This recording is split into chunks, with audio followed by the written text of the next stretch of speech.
I've got this really cool video that I want to share with you.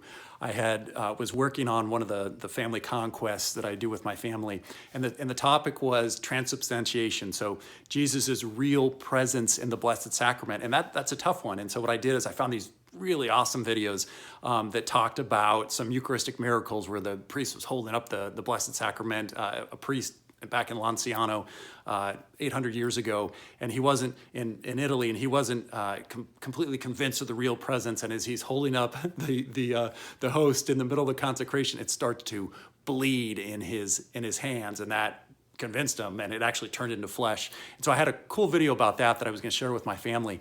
But then I was praying about it. I was like, gosh, Lord, there's got to be something natural order to help my children and help people understand what actually happens when the host is changed into the real body and blood.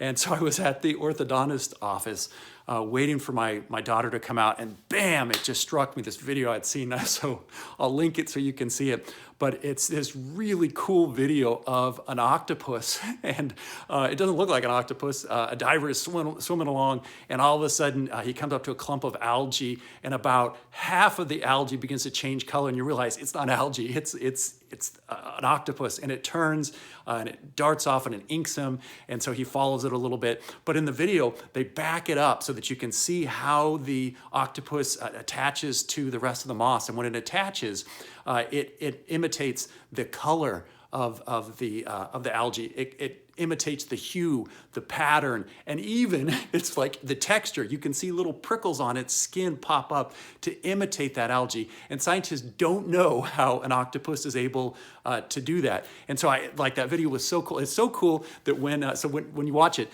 you can hear the audience gasp. They just like this is stunning, and it is stunning. And so all of a sudden that became like, Lord, this is a perfect analogy for the Blessed Sacrament, because what in that video just looked like it was moss was instead a real living being, and it was an octopus. In the same way is with the Blessed Sacrament, it appears like it's just bread, but it is really and truly Christ in its essence, in its substance. And so check out the video, share it with your kids. When I shared it with my little daughter, with all the kids, my little daughter Vivian at the end, I was like, well, do you understand transubstantiation now?